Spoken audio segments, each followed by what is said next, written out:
Lección 18. La misa, congregación eclesial. Hemos visto cómo nosotros podemos, ayudados de la gracia divina, hacer obras buenas que vayan construyendo nuestra perfección espiritual, que llamamos santificación. Mediante la oración, que es diálogo y unión con Dios, podemos ir ascendiendo por la cuesta de la vida espiritual, siempre solicitando del Señor su ayuda, dado que nada podemos hacer por nosotros mismos. Cristo nos revela hasta qué punto es precisa nuestra unión con Él para poder establecer nuestra comunicación con el Padre. De aquí que ninguna oración puede ser perfecta si no incluye la intención de unión con Cristo, nuestro Señor, a fin de que por sus méritos sea enriquecida y nuestra petición al Padre se apoye en la petición solidaria de su Hijo. Así que toda oración, aun aquellas que dirigimos a Dios a través de la intercesión de los santos, incluso María Santísima, debe ser encauzada por la única vía posible, Cristo, teniendo presente que los santos llegaron a hacerlo a causa de la unión y amistad que consiguieron con Jesucristo, y que la Santísima Virgen obtuvo la gracia singular de ser exenta del pecado original y de todo otro tipo de pecado, desde el primer instante de su ser, en previsión de los méritos de Cristo, para poder ser de Él la dignísima Madre que la divinidad requería. Si toda oración debe ser hecha al Padre a través de Jesús, ninguna alcanzará más excelencia que aquella que hagamos participando en la celebración del santo sacrificio de la misa. La Santa Misa, llamada también celebración eucarística, es el sacrificio de Cristo hecho presente y perpetuado por su propio ofrecimiento al Padre, que Jesús renueva día a día sobre toda la faz de la tierra, ofreciéndose nuevamente por nosotros en calidad de única y excelente víctima, bajo las apariencias de las especies eucarísticas. La Santa Misa es el mismo sacrificio de Jesús hecho el Viernes Santo en la cruz, porque es ofrecido al mismo Dios en la persona del Padre. Es el mismo sacerdote eterno Jesucristo quien lo ofrece. Es la misma víctima inmaculada, Jesucristo, la ofrecida e inmolada. Es el mismo fin por el que se ofrece e inmola, la salvación de todos los hombres.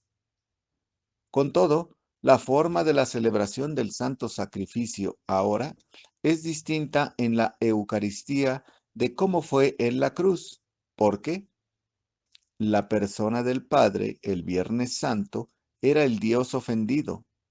Hoy es el Padre amoroso que acepta con agrado esta renovación. Nuestro sacerdote eterno, Jesucristo, hoy se vale de la persona de su ministro para llevar a cabo el sacrificio. La víctima santa e inmaculada hoy es ofrecida e inmolada de manera incruenta, pero tan realmente como lo fue en la cruz.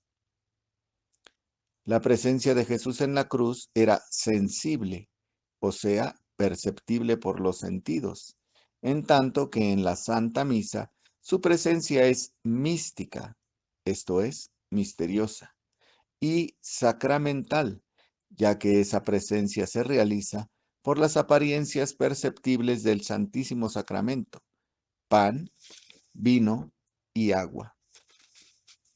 La Santa Misa es el sacramento de la Eucaristía que el Señor nos dejó para que, teniendo que irse y dejarnos por su pasión y muerte, pudiera al mismo tiempo quedarse con nosotros, y quiso que esto se perpetuara a través de los siglos, a fin de que todos los que en él creyeran pudieran gozar de su presencia sacramental y de su alimentación eucarística, ya que no se dio únicamente a los que entonces creyeron en él, sino a todos los creyentes de todos los tiempos. Para llevar a cabo esa perpetuación del santo sacrificio eucarístico, instituye el sacerdocio, concediendo a los apóstoles la facultad de consagrar el pan y el vino de modo que a las palabras que ellos pronuncien se realice también la transubstanciación del pan por el cuerpo y del vino por la sangre del mismo Señor. No de otro modo habría sido posible, tras la partida del Señor Jesús, que los cristianos pudieran, a través de los siglos, recibir la sagrada Eucaristía, tan necesaria para ellos. Dice San Pablo en primera carta a los Corintios, capítulo 11, versículos 23 al 29. El Señor Jesús tomó pan y después de dar gracias lo partió y dijo: Este es mi cuerpo, que se da por vosotros. Haced esto en recuerdo mío. Asimismo, también el cáliz, diciendo: Este cáliz es la nueva alianza en mi sangre. Cada vez que coméis este pan y bebéis este cáliz, anunciáis la muerte del Señor hasta que venga. En esta enseñanza acerca de la Eucaristía encontramos estos elementos. La Sagrada Eucaristía es de institución divina por cuanto Cristo la celebró por primera vez. La transubstanciación es obra de Cristo, explicada por él a sus discípulos al tiempo que la realizaba. Jesús instituye el sacerdocio cristiano al conferir a los apóstoles la facultad de repetir la transubstanciación del pan y el vino en el cuerpo y la sangre del Señor. Esta repetición habrá de ser de parte de los cristianos para el mundo la proclamación de que Cristo realmente padeció y murió por los hombres. Es tan real la presencia del Señor sacramentado que quien se atreviere a comerlo o beberlo indignamente, comete gravísima falta por la cual habrá de ser condenado. La institución de la Sagrada Eucaristía marca el fin de la antigua alianza. Cesó el valor prefigural de los sacrificios de animales. Del pan y del vino solo quedan las apariencias: color, olor, sabor, forma, y por eso este sacramento es de fe. Y así, a través de los siglos, se va rememorando por la Santa Misa aquel momento supremo en que Cristo consumó la redención del mundo, entregándose voluntariamente a la muerte para que fuéramos salvos. El autor de la carta a los Hebreos es el gran enamorado del sacerdocio de Cristo. Cristo sustituye con infinita ventaja el sacerdocio de Aarón, con un sacerdocio perfectísimo y eterno. El espíritu de su doctrina deja muy atrás el cumplimiento de la ley. Su sacrificio anula los sacrificios de toros, ovejas y cabritos, que, siendo figuras, no podían con su sangre borrar los pecados. En Hebreos capítulo 10, versículos 11 al 18. Y ciertamente todo sacerdote está día tras día oficiando y ofreciendo los mismos sacrificios que nunca pueden borrar pecados.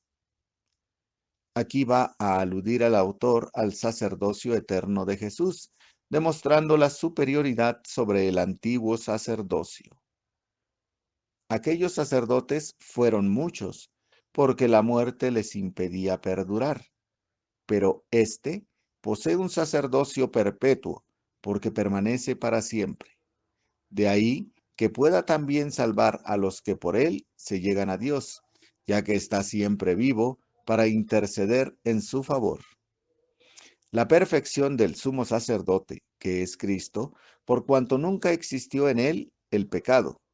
Hebreos capítulo 7, versículos 26 al 27.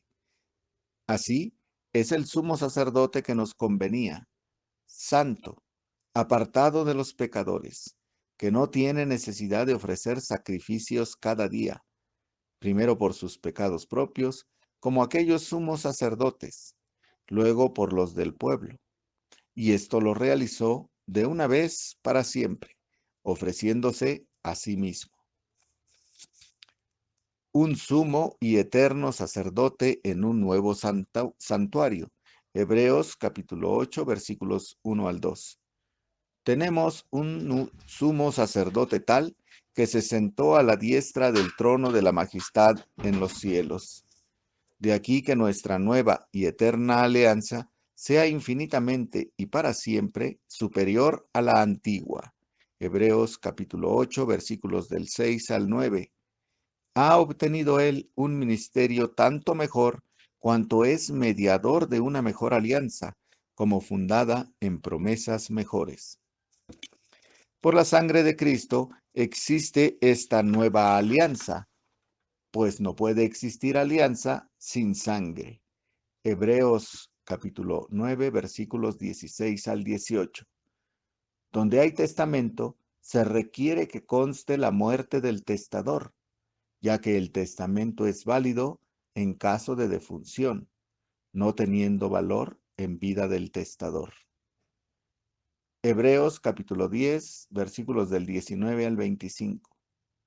Teniendo pues, hermanos, plena seguridad para entrar en el santuario en virtud de la sangre de Jesús, mantengamos firme la confesión de la esperanza, pues fiel es el autor de la promesa. Fijémonos los unos en los otros para estímulo de la caridad y las buenas obras, tanto más cuanto que veis que me acerca ya el día. Es pues el sacerdocio de Cristo el ofrecimiento de sí mismo como víctima y su mediación ante el Padre, el conjunto de bienes que nos reúnen alrededor del mismo Cristo, de manera que Él viene a constituir el centro de toda su iglesia. Y la Santa Misa, la Sagrada Eucaristía, nos congregan alrededor del altar día a día a los cristianos de toda la tierra para celebrar el santo sacrificio de Cristo, anunciar su muerte y su resurrección. Por eso decimos que la vida cristiana gira alrededor de la Santa Misa, los cuatro fines de todo sacrificio. Latréutico, de modo que el sacrificio es un acto de adoración a Dios, con reconocimiento de su soberanía sobre la creación y sobre nosotros mismos. Eucarístico, como acto de agradecimiento por los bienes que del Padre recibimos a través de su Hijo Jesucristo. Propiciatorio, ya que por la pasión y muerte de Cristo logramos el aplacamiento de la majestad divina y pagamos por nuestras culpas. Impetratorio, por el cual podemos solicitar del Padre nuevos favores y gracias. De este modo, la Santa Misa cumple como sacrificio de la nueva alianza, siendo la oblación u ofrecimiento de un bien sensible, Jesucristo, que se ofrece a la divinidad, el Padre, reconociéndolo como Creador, Señor y último fin de toda criatura. De aquí que toda religión que carezca de sacrificio es una religión defectuosa, ya que al carecer de sacerdote y de víctima, se encuentra en incapacidad de cumplir los cuatro fines del sacrificio. La unión que produce el santo sacrificio de la misa alrededor de Cristo reúne a la Iglesia Universal en una sola oración en beneficio no sólo de los miembros vivos de ella, sino de todos los miembros de la Iglesia purgante, así como a los miembros de la Iglesia triunfante, quienes por el misterio de la comunión de los santos unen su adoración y alabanza a la Iglesia militante para dar gloria a Dios. La mejor manera de asistir al santo sacrificio de la misa consiste en unirse a Cristo, sumo sacerdote, presente en la persona del ministro celebrante, para ofrecer con él la víctima al Padre. Unirse con Cristo, víctima dignísima, para ofrecerse con él como víctimas indignas del Padre. Tener la reflexión del sacrificio de la cruz, en que por la pasión y muerte del Señor fuimos redimidos, así como la resurrección del Señor, por cuyos misterios hemos muerto al pecado y hemos resucitado con Cristo. Recibir siempre el cuerpo y la sangre del Señor como alimento necesario para nuestra vida espiritual.